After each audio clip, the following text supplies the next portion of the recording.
Hai sahabat servis.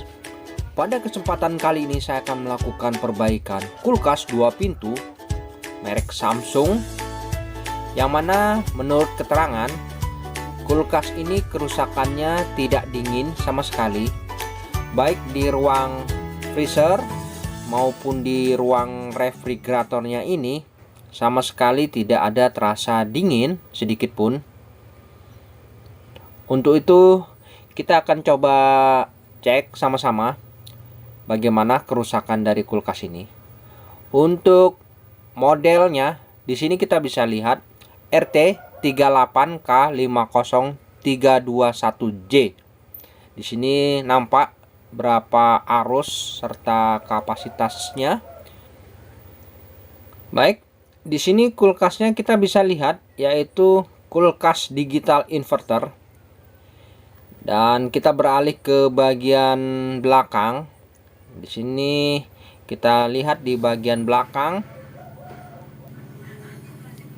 Nah, di sini untuk di bagian belakang kita lihat di penampungan airnya ini. Untuk pipa kondensornya ini kita cek nanti apakah ada bercak oli. Lalu untuk dapur pacunya di sini menggunakan mesin kompresor dengan model NC4A80A LR yang kategorinya 1/4 PK. Baik, kita akan coba tes saja apa kerusakan dari kulkas ini. Di sini saya coba berikan sumber arus dan kita tunggu dalam beberapa detik nanti kompresor ini akan bekerja. Ya, pastikan di sini kompresornya sudah mulai aktif. Oke, kompresor sudah bekerja. Kemudian kita bisa raba di pipa tekannya ini, apakah terasa hangat atau panas ya. Di sini kita akan coba rasakan nanti. Lalu di filter dryernya ini rasakan juga, nantinya akan terasa hangat. Ya, di sini sepertinya ada indikasi kebocoran ya di sekitar filter ini.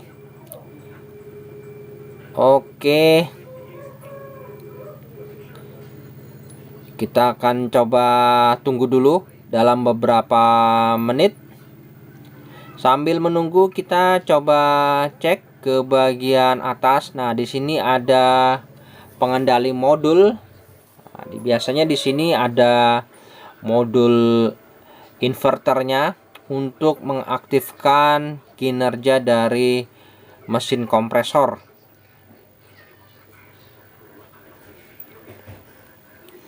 Oke, kita coba lepas dulu penutup dari kap belakangnya ini.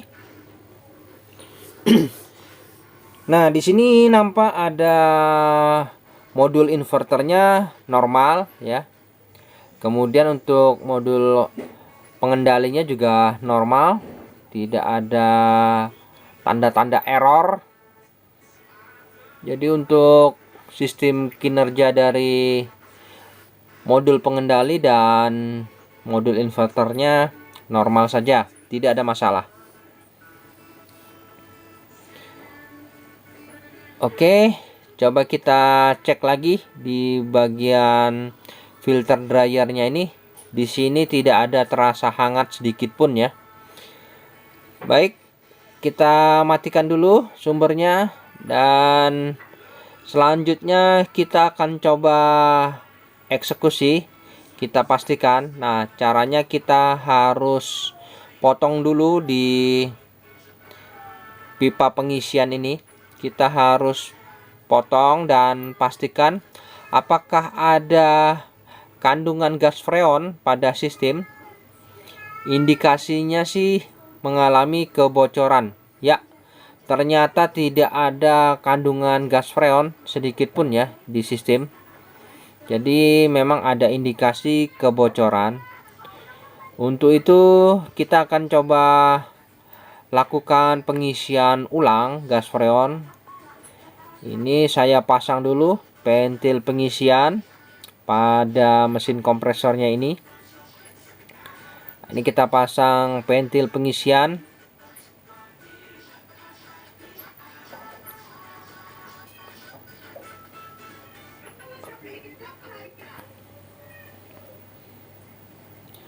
Baik, untuk pentil pengisian sudah saya pasang. Nah, ini seperti ini ya.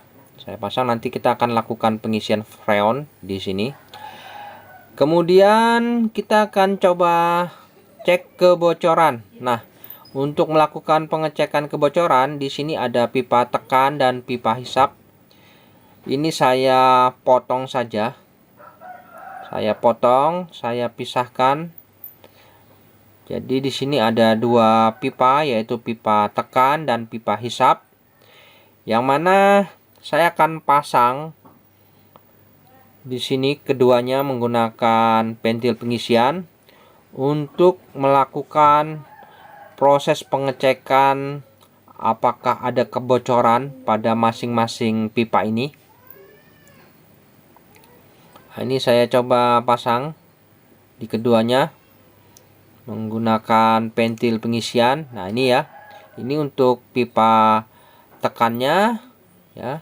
Kemudian ini untuk pipa hisapnya. Oke.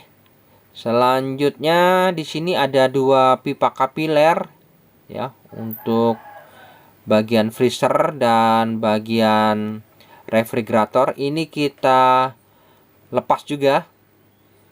Kita lepas ya di pipa ini. Ini pipa kapilernya memang untuk tipe ini terbagi dua ya, tapi teman-teman tidak usah bingung, sama saja ya, mau dibikin satu juga tidak masalah. Oke, selanjutnya saya coba lepas dulu pipa kapilernya ini.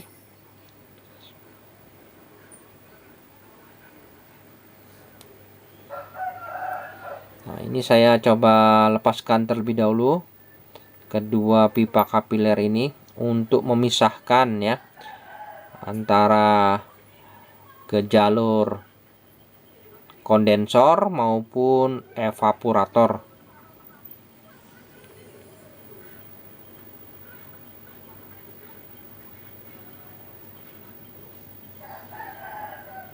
Oke, sudah terpisah ya. Di sini terdapat dua ujung masing-masing pipa kapiler. Nah, untuk kedua ujungnya ini kita tutup saja ya, kita buntukan saja ya.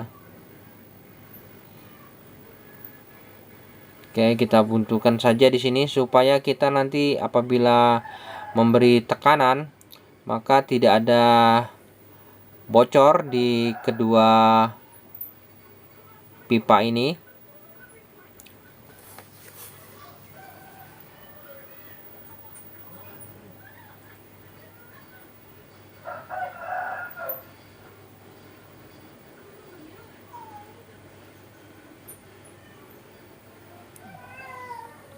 Oke, saya tutup ya di masing-masing pipa kapiler ini.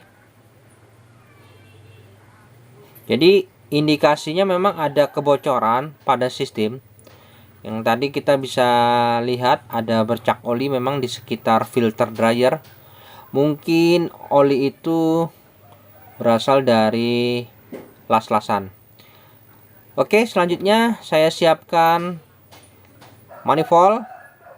Nah, ini saya akan lakukan pengetesan kebocoran pada masing-masing pipa pada sistem. Ini saya lakukan pengecekan kebocoran secara langsung bersamaan. Jadi kita bisa membedakan yang mana nanti yang sekiranya memang mengalami kebocoran. Oke, di sini saya coba pasang dulu selang manifoldnya pada masing-masing pipa. Yang mana untuk pipa evaporator yang bagian freezer ini saya pasang di selang yang konektornya berwarna biru. kemudian yang kondensor berwarna merah. Lalu saya tekan menggunakan mesin kompresor ya, rakitan saja bekas kulkas. Kemudian kita akan coba berikan tekanan di kedua masing-masing pipa sistem ya. Di sini nanti kita akan coba berikan tekanan paling tidak di 300 PSI masing-masing ya. Oke, siap. Kita coba hidupkan dulu mesin pompanya ini. Nah ya, saya coba hidupkan mesin pompanya. Oke, sudah mulai memberikan tekanan pada sistem ya. Biarkan saja kerannya ini terbuka keduanya. Jadi nanti kita akan pantau, kita akan berikan tekanan di 300 PSI ya keduanya. Nah, ini terus menekan perlahan dan kita tunggu sampai 300 PSI. Oke, di sini tekanan sudah mencapai di kurang lebih 300 PSI untuk manifold biru. Kita tutup. Kemudian untuk manifold warna merah ini kita paskan juga di 300 PSI. Oke, apabila sudah kita bisa tutup.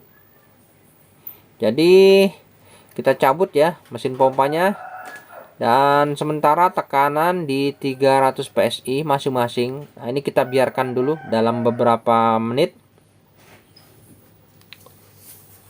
Oke, teman-teman, setelah beberapa menit kemudian kita amati di sini tekanan warna biru, manifold warna biru dan warna merah tetap konstan ya. Tidak ada kebocoran pada sistem. Jadi untuk memastikan ini dengan alat ini, dengan metode ini dinyatakan tidak ada kebocoran.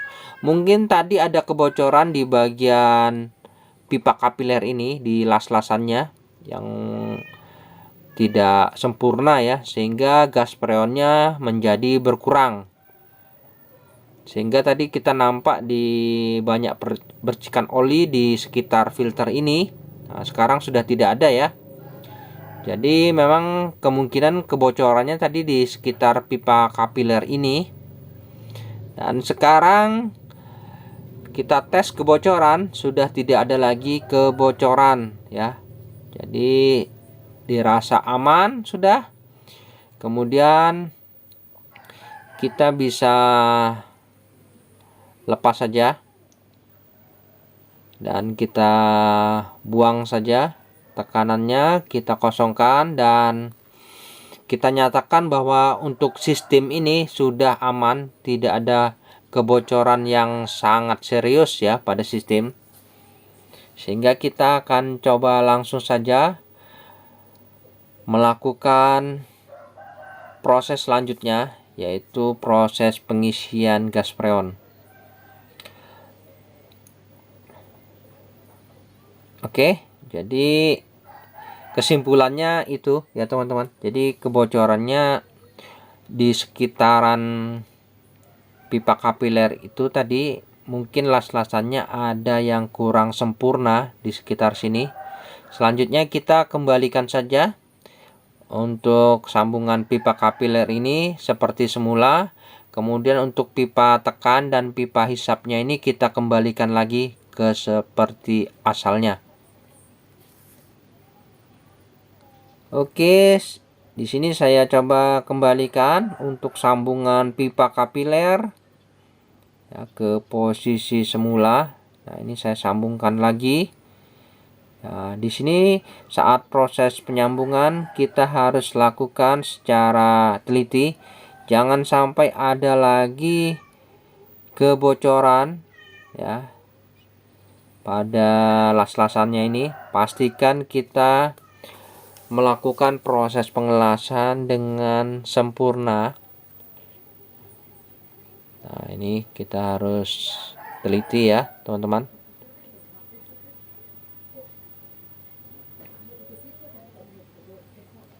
Oke, sudah tersambung.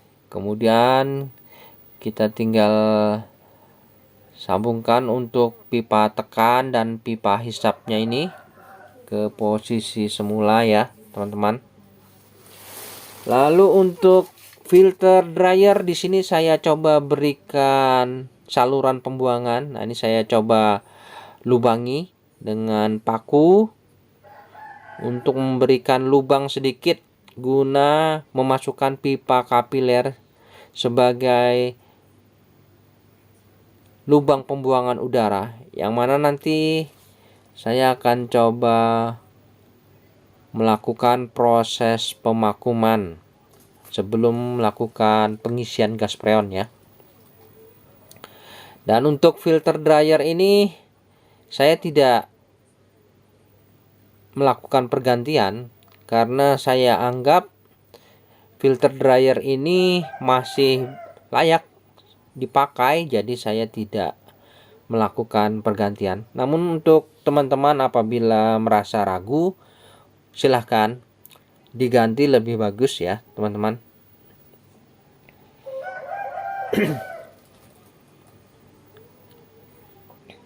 Oke, di sini saya coba las untuk pipa kapiler yang saya berikan pada filter dryer ini.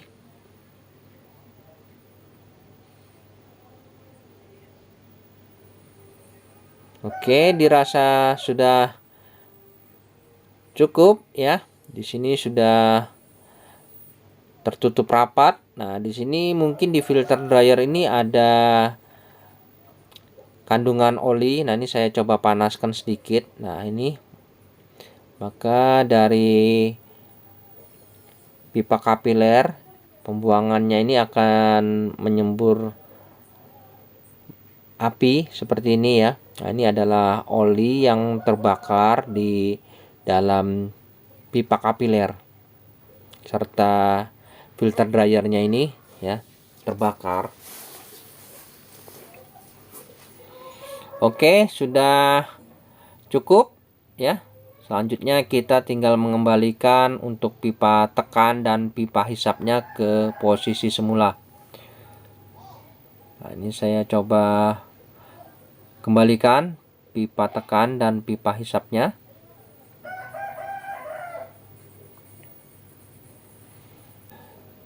Nah, di sini sudah tersambung ya untuk pipa kapilernya, filter dryer, dan semuanya sudah lengkap. Selanjutnya di sini saya akan coba menghidupkan mesin kompresornya. Ya, di sini kita tunggu dalam beberapa detik, maka kompresor aktif ya. Sudah mulai aktif. Kemudian di sini akan ada semburan udara. Nah, ini semburan udara pada sistem. Dan kita akan coba lakukan proses pemakuman ya sebelum melakukan proses pengisian gas freon. Nah, ini untuk sepuyer pentil pengisiannya saya pasang dulu. Oke, di sini saya pasangkan sepuyernya.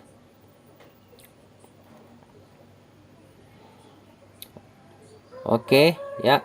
Sudah berfungsi dengan normal. Apabila ditekan ini akan masuk ya udara, dan apabila ditutup udara tidak akan bisa masuk. Dan saya siapkan manifold. Saya pasang selang manifold pada pentil pengisian di sini.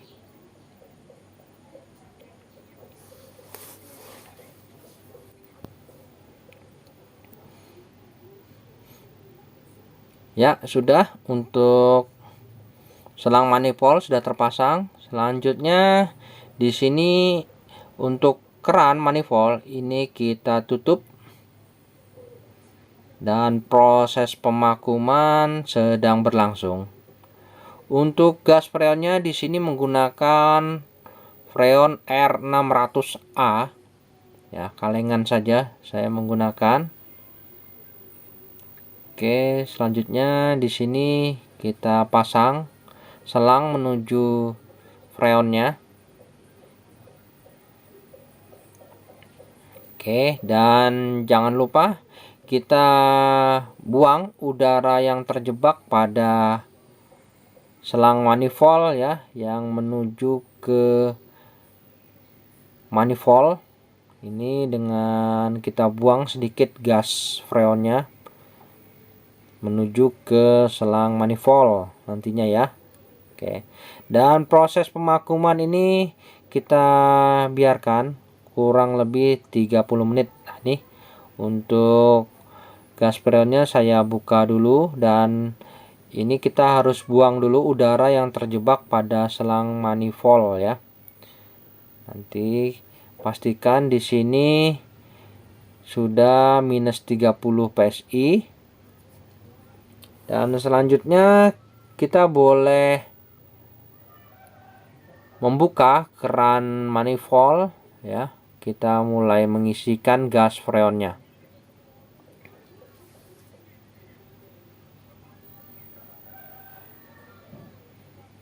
Oke, biarkan saja proses ini berlangsung dan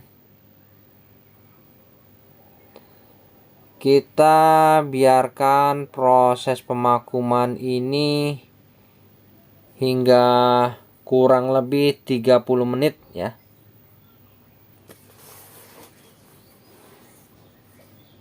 Oke, jadi di sini untuk instalasinya sudah vakum ya, biarkan minus 30 PSI. Jadi kita tunggu saja. Baik teman-teman, setelah kurang lebih 30 menit, nah di sini kita cek lagi sudah minus 30 PSI, dan di sini sudah tidak ada lagi semburan udara. Selanjutnya kita bisa menyegel atau menutup untuk pipa kapilernya ini supaya tidak ada lagi udara yang keluar pada pipa kapiler pembuangan. Nah, di sini untuk metode proses pemakuman bodi, nah seperti ini ya. Namun bagi teman-teman apabila memiliki mesin vakum, alangkah baiknya menggunakan mesin vakum saja ya, supaya mendapatkan hasil yang lebih maksimal. Oke, sudah saya segel ya pipa kapilernya. Dan di sini kita bisa langsung saja mengisikan gas freonnya pada sistem karena sudah vakum ya, teman-teman. Jadi untuk proses pengisian gas freonnya ini kita lakukan secara perlahan-lahan, dan untuk tekanan freon R600 ini tidak terlalu besar ya tekanannya. Beda seperti R134 yang mencapai 10 PSI. Namun untuk R600 ini untuk tekanannya paling tidak di 0 PSI. Jadi dengan tekanan sebesar itu, kulkas ini sudah sangat dingin ya teman-teman. Jadi kita tidak boleh terlalu berlebihan dalam melakukan proses pengisian gas freonnya ini. Kemudian di sini kita bisa sambil cek berapa arus yang mengalir pada kulkas ini. Nah, ini kita bisa lihat sama-sama ya kondisinya saat ini sebelum ada beban ya. Ini gas freonnya belum kita isi maksimal, dan arus yang mengalir di sini sebesar 0,25 ampere. Sangat kecil mah ya teman-teman. Jadi ini yang sangat istimewa untuk kulkas inverter ini, arusnya sangat kecil ya. Oke, tanpa beban, arusnya 0,25 ampere. Selanjutnya kita coba tambahkan lagi gas freonnya supaya lebih maksimal, dan nanti kita bisa lihat berapa arus maksimalnya. Ya, kita isi saja perlahan-lahan sambil kita raba di sini untuk pipa tekan dan filter dryernya ini. Pastikan nanti harus terasa hangat. Oke, teman-teman, di sini saya sudah isikan dan tekanan freon sudah mencapai di 0 PSI. Ya, mungkin kisaran itu. Ya, sudah di 0 PSI, saya rasa sudah cukup pengisian gas freonnya, dan kita coba raba untuk filternya. Mantap ya, sudah terasa hangat di sini. Kemudian untuk arusnya kita bisa lihat ya, berapa arusnya yang mengalir. Wah, di sini menunjukkan 0,7 ampere ya, 0,7. Wah, dinding-dindingnya juga sudah terasa hangat. Sebelah kiri kemudian sebelah kanan saya rasakan juga hangat ya, mantap. Oke, di sini kita lihat jarum manifold menunjukkan di 0 PSI dengan ukuran tekanan gas freon di 0 PSI sudah cukup mantap ya teman-teman, karena memang kategorinya R600 ini adalah tekanan rendah, jadi tidak boleh terlalu banyak. Oke, di sini untuk filter dryernya terasa hangat ini sudah ya, mantap. Jadi proses pengisian gas freon ini saya rasa sudah cukup. Arusnya di sini 0,7 ampere.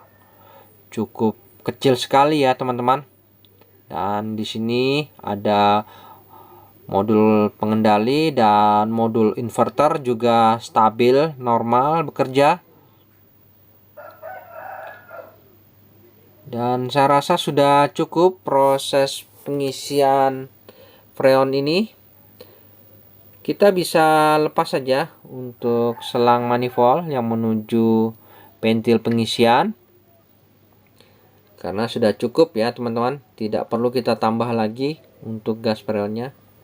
Nah, di sini sengaja untuk ventil pengisian tidak saya permanenkan, karena nanti supaya lebih enak dalam pengecekan apabila ada trouble mungkin ya teman-teman. Oke teman-teman, sementara kita coba cek kondisinya, hasilnya ya. Kita coba rasakan di ruang refrigeratornya ini.